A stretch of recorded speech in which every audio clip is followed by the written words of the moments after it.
Alright, this is video 3 for the lifting unit notes. In this one we're going to talk about shock loads. Now, let's say we have this arm here and we apply a large force to it quickly. So maybe someone falls onto it, maybe someone hits it with a baseball bat, maybe a ball hits it. But somehow a force is acted on this really fast and really hard. What would that do to your mechanism? Well, as you might imagine, it could strip out some gears, it could break some teeth on gears, it could do some damage to the motors, it could bend some metal, it could do a lot of damage. Well, this is what we call a shock load. Remember, a load is external torque placed on a motor. So a shock load is an instantaneous spike of loading on a mechanism. So grabbing onto a robot arm and then pushing down on it as hard and as fast as you can. That would be a shock load. And again, there's a lot of damage that can, be caused by that. So one of the ways we have of preventing that is we can run multiple parallel gears. So what I mean by that is some non-compound or compound gears, basically having a gear train. That will reduce shock. Another way of reducing it is by choosing materials that are a little bendy, kind of absorbent. So for example, steel bends. So by having parts on your robot that could bend, that would save your motors. You'd have to replace the bent parts, but it would save the gears and save the motors. Another thing you could do is use something called a clutch. That clutch would help prevent damage from a shock as well. All right, this next topic is called FourBar linkages. This is actually similar to a scissor lift. In a 4-bar linkage, what you have is you have a set of bars, a top bar and a bottom bar. Now, one is called the fixed link. The bars themselves are also called links. So one is called the fixed link. That's the one where it's attached to your structure. The other one is your driven link, and that's the one that is attached to the gears or to the motor.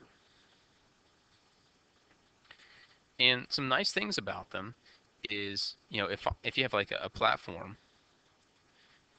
it'll keep actually I should probably draw the platform differently. So let's say we have a platform right here.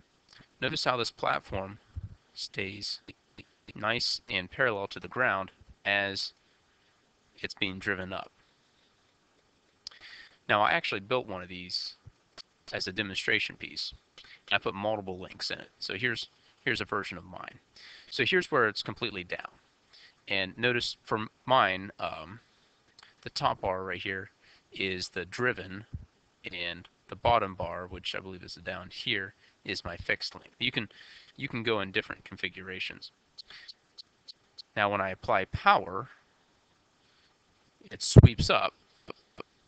But notice how, again, it looks a lot like a scissor lift. And when I did this, when it went all the way up, this thing nearly touched the ceiling. They're very, very useful when it comes to putting something on a very high shelf. And again, you can do a lot of different configurations with them. They don't have to be perfectly rectangular like this one. Depending upon the configuration, you can collapse them into different spaces. You can also have them so that they start here, and when they extend, they go out in that direction. I've seen a lot of competition robots do that. They're a little better than the scissor lift because they're more stable. They're easier to operate. So yeah, overall, I would say they're probably superior to the scissor lift. All right. The last thing I want to talk with you about is passive assistance. When you're designing a lifting mechanism, sometimes you just don't have enough power. from the motors or whatever. So you can design something called passive assistance, which maybe a counterbalance or a spring, something that can reduce the load you place on a motor. So let's take a look at this robot here. This is a very heavy object we have on the end. And notice that they're using a rack and pinion setup to apply a force to pick it up. Now there's only one motor there, and that's just not going to be enough. So what they've done is they've added a lot of elastic cords on this side. And these elastic cords provide a downward force. So here's a downward force, here's an upward force, and that creates a torque around this pivot here. And that helps the robot pick that up. And notice that the elastic cords by themselves are not enough to pick up this massive object here. But they're enough to reduce some of the load that's placed on the motor. Now you could have cords, or you can just put a lot of metal up here. We call that a counterbalance, or some ballast, if you will. You could replace the cords with a spring. There's a lot of things you could do.